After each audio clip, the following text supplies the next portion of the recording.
Hello guys, hello बच्चा party, welcome all of you. बच्चा party, आज हम लोग आईसीएससी बोर्ड का 10th का केमिस्ट्री का लेक्चर देख रहे हैं और आज हम लोग एक्चुअली अमोनिया को डिस्कस कर रहे हैं। ठीक है, अमोनिया जैसा कि आप लोग जानते हैं, अमोनिया में सेंट्रल एटम नाइट्रोजन है। नाइट्रोजन का एटॉमिक नंबर 7 होता है, एटॉमिक मास 14 होता है, इलेक्ट्रॉनिक कन्फिग्रेशन 2 और 5 होता है। अगर हम इलेक्ट्रॉनिक कन्फिग्रेशन एसपीडीएफ वाले फॉर्म में करें तो 1s2 2s2 2p3 इस तरह का इलेक्ट्रॉनिक कन्फिग्रेशन होता है। अगर मैं इस 2p3 के अकॉर्डिंग जाऊं तो इसका p जो ऑर्बिटल है वो हाफ फिल्ड होता है। ये होगी छोटी सी बात नाइट्रोजन के बारे में। Nitrogen is the most abundant gas present in our atmosphere. ये तकरीबन तकरीबन 78% के से थोड़ा ज्यादा की मात्रा में हमारे एटमॉस्फेयर में प्रेजेंट होता है। नाइट्रोजन धरती पे लाने का काम बारिश करती है या rain is responsible for carrying nitrogen because whenever there is thunder and lightning, thunder और लाइटनिंग के कारण जो नाइट्रोजन होती है वो वाटर के साथ जमीन पर आ जाती है डिजोल्व होके, और उसको जो नाइट्रोजनस नाइट्रोबैक्टर्स वगैरह होते हैं, राइजोबियम वगैरह जो होते हैं, वो क्या करते हैं, उसको प्लांट्स में पहुंचा देते हैं। फिर धीरे धीरे वो हमारे इकोसिस्टम का पार्ट बन जाता है और धीरे धीरे प्रोड्यूसर से कंज्यूमर्स वगैरह में आके डिकम्पोजर्स तक पहुंच जाता है। तो this is how nitrogen is there in the entire ecosystem. अब बात करते हैं कि अमोनिया क्या है। तो बच्चा पार्टी, अमोनिया एक गैस है। ठीक है, दिस इज अ गैस जो बहुत ही भयानक बदबू कैरी करता है, मतलब जिस कहते हैं सड़ी मछली की बदबू, ऐसा कुछ स्मेल होता है अमोनिया का। ठीक है, अमोनिया की गैस इतनी सफोकेटिंग होती है कि आप उस एनवायरनमेंट में रुक नहीं सकते जहां अमोनिया गैस रिलीज होती है।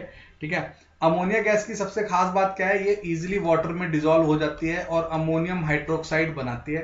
ठीक है, मैं आपको एक कुछ बड़ी इंटरेस्टिंग बात बता देता हूँ अमोनिया के लिए कि क्योंकि ये पानी में घुल के क्या बोलते हैं, हल्का सा ये माइल्ड बेस है। This is not strong base but this is mild base. तो इसीलिए क्या होता है कि जो अमोनिया होता है ये माइल्ड बेस क्रिएट करता है और दैट इज वाई ये जो, क्योंकि सबसे ज्यादा देखो नाइट्रोजन एटमॉस्फेयर में है ना, तो ये क्या करता है, एक अल्कलाइन एयर क्रिएट करता है। कौन? अमोनिया। तो ammonia is responsible of creating an alkaline environment. ठीक है, अमोनिया की बहुत आसानी से रिएक्शन आप देख सकते हो HCl के साथ, और ये NH4Cl बनाता है अमोनियम क्लोराइड। अमोनियम क्लोराइड एक सब्लिमेटिंग मटेरियल है। सब्लिमेटिंग मटेरियल वो मटेरियल होते हैं जिनको गर्म करने पर they can go from solid to gas without changing into liquid. So the ammonium chloride solid से गैस में सीधे कन्वर्ट हो जाता है, लिक्विड में कन्वर्ट नहीं होता है व्हेन हीटिंग या व्हेन हीटेड। अब मैं आपको इसका स्ट्रक्चर बताता हूँ अमोनिया का, बच्चा पार्टी। ठीक है, आप स्ट्रक्चर पे ध्यान देंगे तो ज्यादा समझ में आएगा। बच्चों, अमोनिया में जो नाइट्रोजन होता है, नाइट्रोजन के ऑब्वियसली 5 इलेक्ट्रॉन होते हैं, आपको पता है, 1 2 3 4 5, एंड दीज 5 इलेक्ट्रॉन्स, मैं कलर चेंज करके दिखा रहा हूं, ये यहां पर हाइड्रोजन से रिएक्ट करेंगे। ठीक है, ये हाइड्रोजन से बॉन्ड बनाएंगे, तो एक बॉन्ड ये बन गया, दूसरा बॉन्ड ये बन गया और तीसरा बॉन्ड ये बन गया, हाँ है ना। लेकिन इन दोनों का किसी से बॉन्ड नहीं बनता है। तो इन दोनों का किसी से बॉन्ड नहीं बनता है, इसलिए इनको कहते हैं लोन पेयर, और इसको बोलते हैं बॉन्ड पेयर, जो बॉन्ड बने। अब दोनों में डिफरेंस क्या होता है बच्चा पार्टी? लोन पेयर जो होते हैं बहुत अटैकिंग एग्रेसिव होते हैं और ऑब्वियसली मैक्सिमम रिपल्शन शो करते हैं, मैक्स रिपल्शन। अब आपको ये बात मैंने बहुत पहले बता दी थी कि रिपल्शन जहां भी होता है एनर्जी बढ़ जाती है, एनर्जी बढ़ जाती है तो स्टेबिलिटी कम हो जाती है। फिर सुन लो, अगर नहीं समझ में आ रहा तो लिख भी लेना कि जहां पर रिपल्शन ज्यादा होता है, if repulsion increases energy increases, stability decreases, या इनवर्सली रिलेटेड है स्टेबिलिटी। ठीक है, और इसका जस्ट उल्टा अट्रैक्शन के साथ होता है। ठीक है, तो आप ये याद रखना ज्यादा अच्छा है। तो क्या होता है, जो लोन पेयर है दे कॉजेज अनस्टेबिलिटी इन अमोनिया, और आप बोल सकते हो कि रिएक्टिविटी इन अमोनिया, क्योंकि reactivity of ammonia is actually result of lone pairs. ठीक है, अब क्या होता है देखो, लोन पेयर से क्या फर्क पड़ता है बच्चा पार्टी?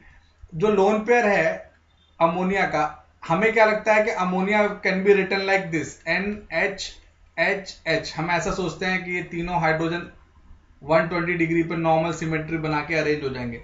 हमें लगता है ये अमोनिया का स्ट्रक्चर है, बट ये गलत है। एक्चुअली होता क्या है, नाइट्रोजन का जो लोन पेयर है वो लोन पेयर रिपल्शन क्रिएट करके तीनों हाइड्रोजन को नीचे की तरफ जोड़ के रखता है। तो आपको एक ये पिरामिडल शेप, अगर मैं इसको दूसरे कलर से दिखाऊं, आप ध्यान से देखो, तो एक पिरामिडल शेप देखने को मिलता है आपको, है ना, एक पिरामिडल शेप देखने को मिलता है, which was supposed to be triangular planar, है ना। तो ट्रायंगुलर प्लेनर होना चाहिए था, बट वो पिरामिडल हो जाता है। अब ये जो पिरामिडल शेप बन गया है, पिरामिडल होने से नुकसान क्या है, सबसे बड़ा नुकसान तो क्या है कि लोन पेयर के कारण जो बॉन्ड एंगल है, जो बॉन्ड एंगल 109 डिग्री 28 मिनट्स होना चाहिए था, वो चेंज होकर नियरली 107 डिग्री हो जाता है। अब आप बोलोगे सर इससे क्या फर्क पड़ता है। बच्चा पार्टी, आप खुद ये बात जानते हो कि whenever we are forming a bond, we want maximum angle between each bond. हम हर बॉन्ड के बीच में मैक्सिमम एंगल रखना चाहते हैं। अब आप पूछोगे क्यों, क्योंकि अगर एंगल ज्यादा होगा तो रिपल्शन कम होगा, और रिपल्शन कम होगा तो बाकी की बातें तो बता ही चुका हूं मैं कि एनर्जी कम होगी, स्टेबिलिटी ज्यादा होगी, है ना। So always remember, bond angle if decreases stability decrease. Bond angle अगर डिक्रीज होता है तो स्टेबिलिटी डिक्रीज होती है, बॉन्ड एंगल ज्यादा होता है स्टेबिलिटी बढ़ती है। जैसे CO2 को देखो, CO2 C double bond O double bond O बहुत ज्यादा स्टेबल है, देखो 180 डिग्री का एंगल है, तो CO2 is very very stable, ना लोन पेयर के चक्कर है ना काय का भी चक्कर है, ठीक है, क्लियर है। तो मैंने आपको ये भी बता दिया कि why ammonia is more reactive and why ammonia is comparatively unstable. अब एक और चीज है, अगर मैं इस अमोनिया के लोन पेयर को ठिकाने लगा दूं तो काम बन जाएगा, बिल्कुल बन जाएगा। देखो कैसे, जो NH3 है, अगर मैं इसकी HCl से रिएक्शन कराता हूं, if suppose I react ammonia with HCl, what I know that ammonia is carrying a lone pair, yes. So what happen here, ये क्लोरीन है, क्लोरीन इस H का इलेक्ट्रॉन खींच के खुद नेगेटिव बन जाता है और क्लोरीन को प्लस कर देता है। अच्छा, what do you know about H+? अगर हाइड्रोजन से मैंने H+ बना दिया, इसका मतलब एक इलेक्ट्रॉन था वो भी मैंने निकाल लिया, तो मतलब H+ के पास कितने इलेक्ट्रॉन्स है, 0 इलेक्ट्रॉन, नो इलेक्ट्रॉन्स, है ना, कोई भी इलेक्ट्रॉन नहीं है हाइड्रोजन के पास। तो ये अमोनिया बोलता है, अरे हाइड्रोजन टेंशन मत लो, हम है ना, ठीक है, हम बनाएगा तुमको करोड़पति। तो ये अपने 2 इलेक्ट्रॉन इसको दे देता है, तो जैसे इसको दे देगा तो क्या हो जाएगा, NH अब 4 हो गया, और क्योंकि इसने लोन पेयर दिया इसलिए प्लस आ गया। अब ये जो प्लस आ गया वो इस क्लोरीन के साथ अट्रैक्शन में आ जाता है, समझ में। तो ये प्लस माइनस के बीच अट्रैक्शन आ गया, तो क्या डेवलप हो गया, पोलैरिटी डेवलप हो गई। पोलैरिटी डेवलप हो गई तो पानी में सॉल्युबिलिटी भी बढ़ गई। तो ये अमोनियम क्लोराइड है, आपको पता है सॉल्ट है, और सॉल्ट है तो पानी में घुल जाता है। तो कैसे घुल जाता है, क्योंकि इसमें अब आयनिक नेचर आ गया, पहले आयनिक नहीं था। अमोनिया को घुलने में टाइम लगता है पानी के अंदर, लेकिन अमोनियम क्लोराइड झट से घुल जाता है, समझ में। सो और अच्छा, एक और चीज है जो मैं आपको बता रहा हूं, क्या, यहां पर एंगल था 109 डिग्री 28 मिनट्स, ये सुनो, ऐसा एंगल था। यहां पे क्या हो गया, इसमें सिमेट्री क्रिएट हो जाती है। अब ये sp3 हाइब्रिडाइज हो गया है, पहले भी sp3 हाइब्रिडाइज था, अभी भी sp3 हाइब्रिडाइज है, लेकिन अब इसमें लोन पेयर नहीं है। लोन पेयर नहीं है तो ये 109 डिग्री 28 मिनट्स बन गया। तो obviously this is more stable then this one, ammonia से ज्यादा स्टेबल हो जाता है। कौन, अमोनियम क्लोराइड, ठीक है। अब एक और चीज है, जब भी कोई अपना इलेक्ट्रॉन लूज करता है तो उसके सफिक्स लग जाता है क्या, IUM। जैसे ammonia, ammonia become ammonium, ammonium, okay. जैसे है ना, सोडियम पोटेशियम, सोडियम पोटेशियम का नाम भी इसलिए पता है ना क्योंकि वो इलेक्ट्रॉन लूज करने वाले लोग हैं, पॉजिटिव लोग हैं, ठीक है। तो ये बात हो गई बच्चा पार्टी किसकी, अमोनिया की। अमोनिया का हमने जनरल इंट्रोडक्शन देख लिया। अब हम बात करते हैं how we can produce ammonia. तो let's talk about production of ammonia. Production of ammonia, मैं आपको एक सिंपल सी बात बता रहा हूं, पहले मैं लैब प्रोसेस बता रहा हूं आपको, लैब में, है ना। लैब मतलब वो जो आप खुद घर स्कूल की लैब्स में कर सकते हो, मतलब एकदम चुटकी बजा के कर सकते हो। बच्चा पार्टी, सबसे आसान तरीका पता है क्या, ये वाला, आप ले लो अमोनियम क्लोराइड, काला नमक, और इसको सीधे कैल्शियम हाइड्रोक्साइड में डाल दो, सीधे। कैल्शियम हाइड्रोक्साइड मतलब चूने का पानी। अरे यार, स्कूल की टीचर चौक से लिखती होगी ना, अगर तुम्हारे यहाँ मार्कर यूज कर रही है टीचर तब तो कोई दिक्कत, मतलब तब तो आप ये एग्जाम्पल नहीं समझ सकते, लेकिन अगर चौक यूज करते हैं स्कूल में तब तो ये इससे अच्छा एग्जाम्पल ही नहीं कुछ। अब क्या होगा, जैसे आप रिएक्ट कराओगे तो कैल्शियम क्लोराइड अलग हो गया और बन जाएगा 2 अमोनियम हाइड्रोक्साइड। अब अमोनियम हाइड्रोक्साइड की जिंदगी बड़ी खराब है। कैसे खराब है, इसको बस गर्मी नहीं चाहिए। तो जैसे है ना गर्मी मिलती है तो ये बोलता है हाई गर्मी, हाई गर्मी बोल के इसमें से पसीना निकल जाता है। कैसे निकल गया पसीना है, देखो गर्मी लगी पसीना आउट, तो अमोनिया निकल जाता है, बदबू फैल जाएगी पूरे लैब में तुम्हारे। फिर तुम्हारी टीचर क्या करेगी उस बदबू को निपटाने के लिए, हाँ एग्जॉस्ट चालू कर देगी। और क्या, ये थोड़ी ना कि डीओ मारने लगेगी जो टीवी में दिखाता है ना अक्षय कुमार, ऐसा वाला डीओ यो नहीं मारने लगेगी। ठीक है, तो this is how you can get ammonia. तो अमोनिया भाई साहब आपको मिल जाएगी, साधारण भाषा में बोलो तो अमोनिया प्राप्त होगी। तो ये लैब मेथड है, लैब में इससे सस्ता कुछ भी नहीं। मतलब अगर तुम्हारी जिंदगी और भी खराब चल रही है, तुमको लग रहा है कि सर हमको ये भी नहीं मिलेगा, अगर तुम्हारी जिंदगी इतनी खराब है तब तो तुम कुछ मत करो, ये ले लो NH4Cl ले लो और पानी में डाल दो। ठीक है, तो ये बना लेगा HCl और NH4OH और इसको फिर गर्म कर देना, तो फिर आपको अमोनिया की स्मेल मिलने लगी और H2 निकल जाएगा। हालांकि ये जो प्रोसेस होती है इसमें आपको टेम्परेचर देना पड़ेगा और ये प्रोसेस हौले हौले होती है, लेकिन बदबू आ जाएगी, तुमको अमोनिया की स्मेल आ जाएगी। तो जैसे स्मेल आएगी समझ जाना जहर फैल गया है। और क्या, अब यही कर सकते हो और क्या कर सकते हो। ठीक है, अमोनिया की कहानी इतनी है। अच्छा, अब ये तो हो गई लैब मेथड। बच्चा पार्टी लैब मेथड का क्या होता है, लैब मेथड क्विक होती है, इजीली अवेलेबल होती है और उनमें हमें प्योरिफिकेशन वगैरह का चक्कर नहीं होता। हम तो सिर्फ चेक करने के लिए बनाते हैं और जब देख लिया कि हाँ हो गया तो बस वही छोड़ देते हैं।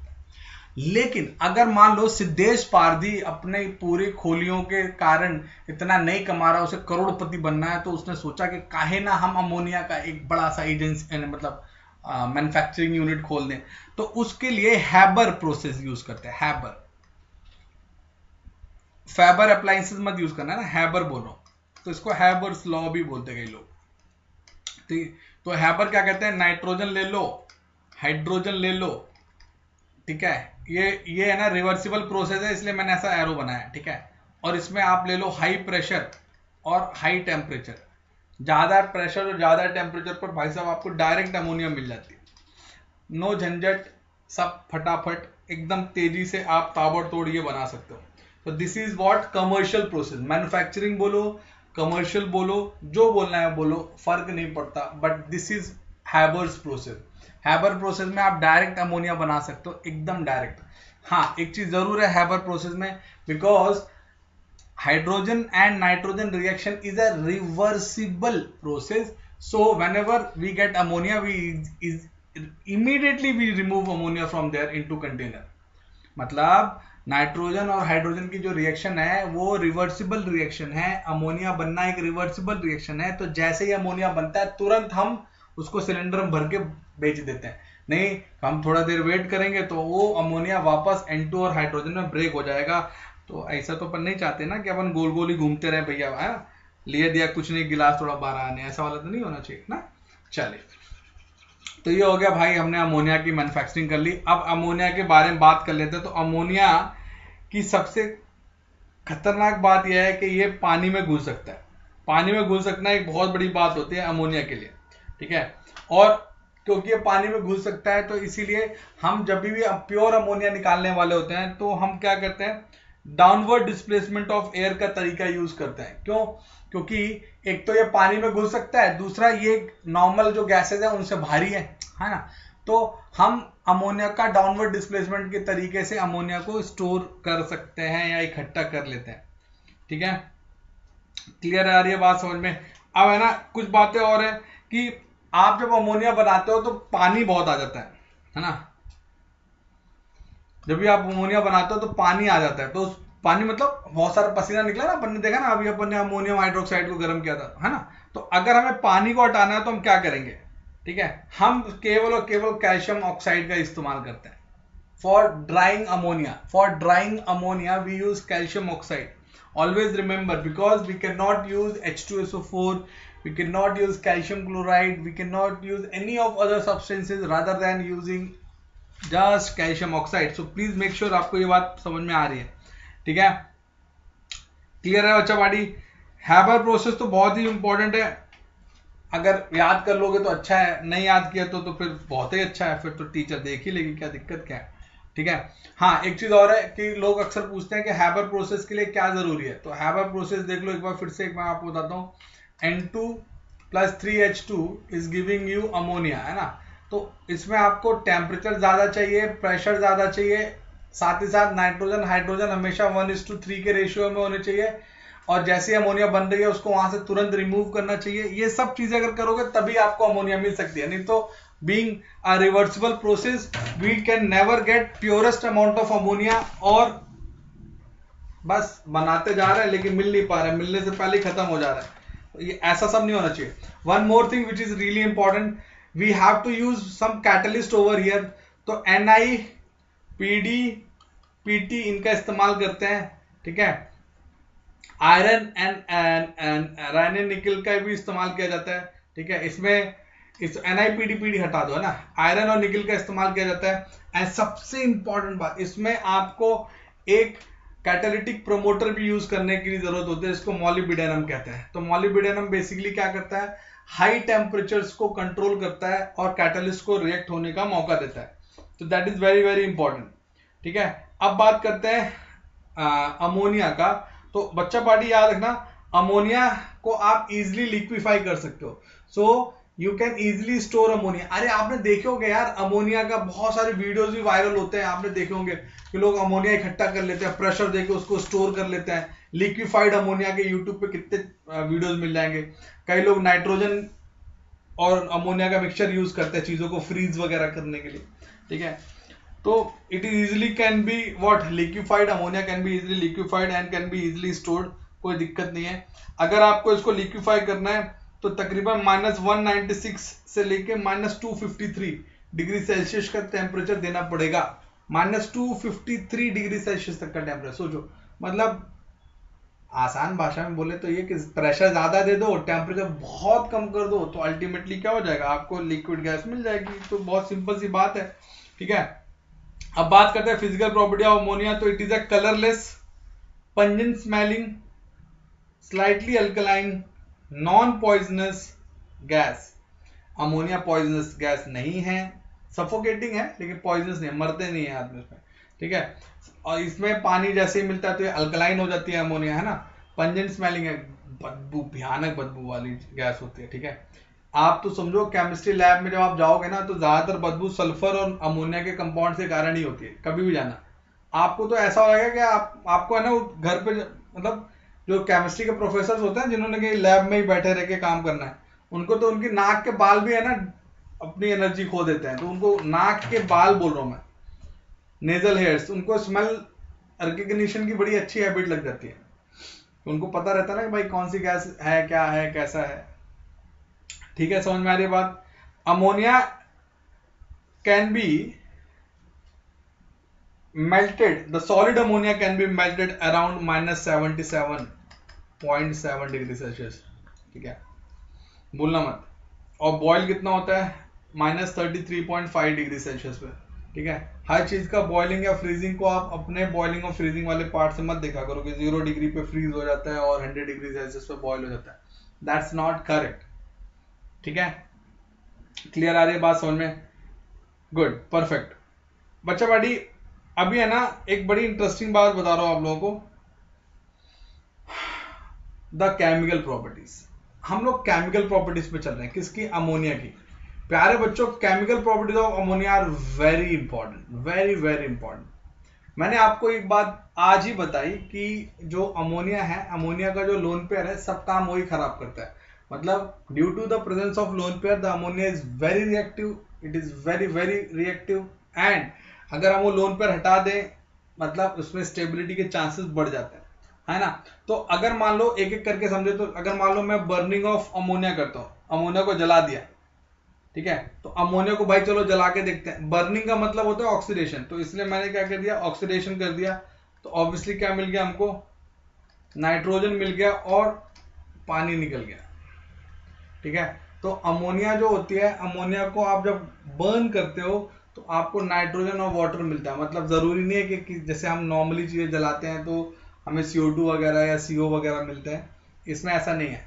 तो केमिस्ट्री की यही चीज बड़ी इंटरेस्टिंग है कि आप जैसा रिएक्टेंट लोगे उससे पता चल जाएगा कि प्रोडक्ट क्या होने वाला है, ठीक है। ना, ये नॉर्मल ऑक्सीडेशन है। लेकिन अगर मान लो कोई बच्चा बोलता है नहीं सर हमको है ना इसमें कुछ और बनाना है, और कैटालिटिक अगर हम ऑक्सीडेशन करते हैं, तो जैसे कैटालिटिक में जैसे प्लैटिनम ले लो, तो जैसे मैंने 4NH3 की रिएक्शन लेट्स से मैंने 5 ऑक्सीजन से कराई in the presence of Pt platinum, ठीक है, तो obviously platinum is a catalyst. तो at around 800 degree Celsius, 800 degree Celsius के आसपास what will happen, we get 4NO, 4 nitric oxide plus 6H2O, ये आपको देखने के लिए मिलेगा। तो जो 4NO है, ऑब्वियसली आप नाइट्रिक ऑक्साइड की बात करो तो नाइट्रिक ऑक्साइड और आपको क्या मिलेगा, स्टीम मिलेगा, ठीक है। तो ये बहुत सिंपल सी प्रोसेस है, कोई बड़ी बात नहीं है। एनीवे आपको ये भविष्य में पढ़ने के लिए सब मिलेंगी, सब की सब मिलेंगी, ठीक है। अब बात करते हैं बच्चा पार्टी अमोनिया का basic nature. What is the basic nature of ammonia? Guys मैंने आपको बताया था, फिर से एक बार बता रहा हूं, ध्यान से देखो। जो अमोनिया है, ammonia is carrying a lone pair, yes और नो? तो दैट मीन्स ये इलेक्ट्रॉन रिच है। रिच क्यों कहलाएगा? क्योंकि इलेक्ट्रॉन का पेयर भी है बट वो रिएक्ट भी नहीं किए है ना, है ना, तो उनको ही रिच बोलते हैं ना। रिच के पास पैसा भी है और वो खर्च भी नहीं कर रहे, गरीब के पास होते ही नहीं है तो वो खर्च कहां से करेगा। तो अमोनिया इज इलेक्ट्रॉन रिच, ठीक है। अब चक्कर क्या है कि अगर मान लो इस अमोनिया ने अपना इलेक्ट्रॉन लूज कर दिया, जैसे NH4 पॉजिटिव और Cl नेगेटिव किया था ना अपन ने, तो NH4 पॉजिटिव में जाओगे तो क्या होगा, NH4 इसने अपना इलेक्ट्रॉन लूज कर दिया, अब ये NH4 पॉजिटिव बना, है ना। तो अब इसके पास नो इलेक्ट्रॉन पेयर, तो ये क्या कर रहा है, अपना इलेक्ट्रॉन पेयर लूज करके अपने आप को रिच दिखा रहा है ना। तो क्या होता है, जैसे मान लो मैं HCl की रिएक्शन ही कराता हूं, तो NH3 प्लस HCl, तो it will form NH4 Cl।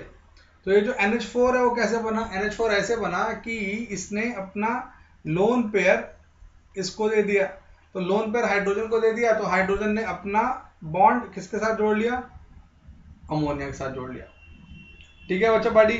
सो अभी जो इलेक्ट्रॉन रिच होते हैं ना, यही बेसिक नेचर के भी होते हैं। तो electron rich are basic and obviously electron deficient are acidic. ये दोनों ही चीजें आपको हमेशा याद रखनी है, और आई विल बी सजेस्टिंग कि आप इसके नोट्स जरूर बनाओ, नहीं तो बैंड बच जाएगी, ठीक है बच्चा पार्टी। अब हमको डिस्कस करना है बच्चों some other compounds like ammonium salt वगैरह हमें डिस्कस करना है, तो अमोनिया से ही रिलेटेड है, लेकिन अगले लेक्चर में हम इसको खत्म कर लेंगे। तो in our next lecture this chapter will be over. Okay बच्चा पार्टी, आई रियली बिलीव कि आपको समझ में आया हो, ठीक है।